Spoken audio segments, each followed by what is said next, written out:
Hello everyone, welcome to Edutribe. देखिए, ministry of home affairs ने अभी IB में लेटेस्ट वैकेंसीज़ के लिए नोटिफिकेशन निकाला है 2020 का। इससे पहले जो ये एग्ज़ाम हुआ था वो हुआ था 2017 में। तो आई थॉट कि मैं आपको 2017 में जो एग्ज़ाम हुआ था टीयर 1, वो मैं आपको उसको एक बार गो थ्रू करवा देता हूँ, तो आपको एक आइडिया लग जाएगा कि एग्ज़ाम किस तरीके का आता है। तो 2017 में ये ऑफलाइन मोड में हुआ था, तो मे भी इस बार ये एग्ज़ाम ऑनलाइन मोड में हो। ठीक है, ऑनलाइन में मोड में ये एग्ज़ाम होगा। तो अभी आपको देखिए, जो लोग एसएससी सीजीएल की प्रिपरेशन कर रहे हैं तो वो लोग बिल्कुल निश्चित हो जाइए, क्योंकि ये जो आपका टीयर 1 का जो एग्ज़ाम होता है बिल्कुल सीजीएल के पैटर्न पे होता है, राइट। तो मैं आपको दिखाता हूँ। तो देखिए, सबसे पहले तो इसमें 100 क्वेश्चंस होते हैं। ओके, 100 क्वेश्चंस होते हैं, जिसमें से वही डिवीज़न होता है कि 25 क्वेश्चन आपके मैथ के रहेंगे, 25 क्वेश्चन आपके रीजनिंग के रहेंगे, 25 क्वेश्चन आपके जनरल नॉलेज के रहेंगे और करंट अफेयर्स के, और 25 क्वेश्चन आपके इंग्लिश के रहेंगे। ठीक है, तो अगर आप मैथ सेक्शन की बात करें, ये देखिए, मैथ सेक्शन में जितने भी क्वेश्चन आपके आएंगे, ओके, वो आपके अरिथमेटिक से आएंगे। ज्योमेट्री का या एडवांस मैथ का एक भी क्वेश्चन पेपर में नहीं आया था 2017 में, राइट। एक भी क्वेश्चन नहीं आया था। ये देखिए, आप सारे क्वेश्चंस यहाँ पे अरिथमेटिक के हैं। ठीक है, हाँ, मैं एक चीज़ आपको और बताना चाहता हूँ यहाँ पे, कि आपको सारे क्वेश्चन यहाँ पे अरिथमेटिक के हैं। बस आप एक चीज़ ये याद रखिए कि यहाँ पे जो मैथ वाला सेक्शन है उसमें आप ये देखिए कि सॉरी, इसमें जो 3 क्वेश्चन हैं, ठीक है, 3 क्वेश्चन इसमें सीरीज़ के आए थे कि आपको सीरीज़ फिल करना है। ठीक है, ये रीजनिंग में ना देके इन्होंने मैथ सेक्शन में दिया था, तो मोस्ट प्रोबेबली इस बार भी ऐसे हो सकता है, राइट। तो ये तो मैथ सेक्शन हो गया आपका। ठीक है, तो मैथ सेक्शन में टोटल कितने 25 क्वेश्चन थे, राइट, और सारे अरिथमेटिक के क्वेश्चन थे, आपके बेसिक क्वेश्चन थे। अगर आप सीजीएल की प्रिपरेशन कर रहे हो तो ये आपके लिए बहुत, आपके लिए इजी पेपर रहेगा टीयर 1, राइट। उसके बाद अब चलते हैं, देखिए अब चलते हैं, उसके बाद जीएस सेक्शन के 25 क्वेश्चन आए। तो जीएस क्वेश्चन में अगर आप देखो तो टोटल 8 क्वेश्चन ऐसे थे जो करंट अफेयर से आए थे। ठीक है, ये देखिए, ये जितने भी शुरू के 8 क्वेश्चन थे तो वो सारे करंट अफेयर्स थे। तो ये मान के चलिए कि मिनिमम 8 से 10 क्वेश्चन आपके करंट अफेयर्स के रहेंगे ही रहेंगे। तो आपको क्या करना है, पिछले 4 से 5 महीने की करंट अफेयर्स आपको अच्छे से पढ़ के जाना है, राइट।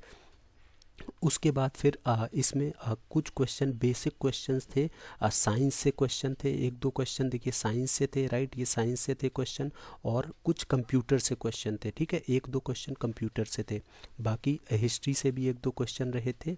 ओके, हिस्ट्री से 3 क्वेश्चन थे। फिर आप बात कर सकते हो कि उससे जो पॉलिटी से थे 2-3 क्वेश्चन।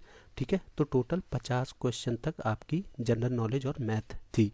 उसके बाद फिर रीजनिंग पे आते हैं। तो देखिए, रीजनिंग में 2 क्वेश्चन इन्होंने पूछे थे कि नंबर ऑफ लाइंस या ट्रायंगल्स कैलकुलेट करने की। तो आई वुड सजेस्ट कि अगर पेपर में ये क्वेश्चन आता है तो पेपर में आप ये क्वेश्चन छोड़ दीजिएगा। ठीक है, इसमें आपका बहुत ज़्यादा टाइम वेस्ट होता है, क्योंकि आप वहाँ पे लाइन कैलकुलेट या ट्रायंगल कैलकुलेट करने बैठेंगे, वो हो नहीं पाता है एग्ज़ाम में, क्योंकि बहुत कॉम्प्लिकेटेड फिगर्स आते हैं, राइट। कई बारी आसान भी आ जाते हैं, कई बारी कॉम्प्लिकेटेड आते हैं। और देखिए, रीजनिंग में ये वाला क्वेश्चन भी आया था कि आपको रिलेशनशिप बतानी है डायग्राम देख के। फिर देखिए, एक और क्वेश्चन आ गया था नंबर ऑफ ट्रायंगल्स का। ओके, तो रीजनिंग काफ़ी आसान थी, ऐसा कुछ नहीं, तो आराम से हो जाएगा। ठीक है, तो उसके बाद रीजनिंग के बाद देखिए, यहाँ पे 3 चीज़ें कवर हो गई। लास्ट में फिर इंग्लिश थी, तो इंग्लिश भी काफ़ी आसान थी। तो 25 क्वेश्चन आपके इंग्लिश के थे। तो वहाँ पे आपको मोस्ट ऑफ दी जितने भी क्वेश्चन थे वो वर्ड मीनिंग से रिलेटेड थे, और कई बार इसमें आप बोल सकते हो कि, और इस तरीके के सेंटेंस आए थे जिसमें आपको प्रीपोजिशन भरनी थी। ठीक है, तो प्रीपोजिशन रिलेटेड सेंटेंसेस आए थे। ओके, तो काफ़ी बेसिक पेपर था। अगर आप सीजीएल एग्ज़ाम की प्रिपरेशन कर रहे हो तो आपके लिए बहुत आपको ज़्यादा दिक्कत नहीं होगी ये एग्ज़ाम क्लियर करने में, राइट। तो उसके बाद ही देखिए, ये तो टीयर 1 था।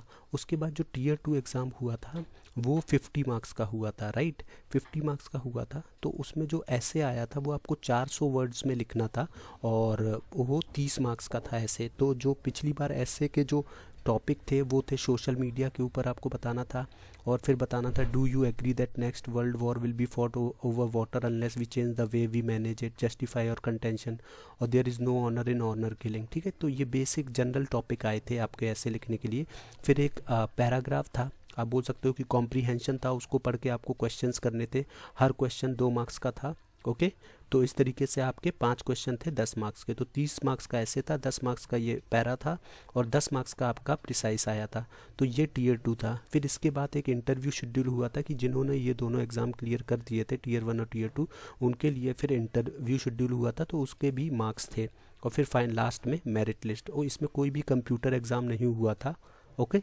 तो गाइज़ आई होप आपको काफ़ी हेल्प मिलेगी इस वीडियो से। तो आज के वीडियो में बस इतना ही।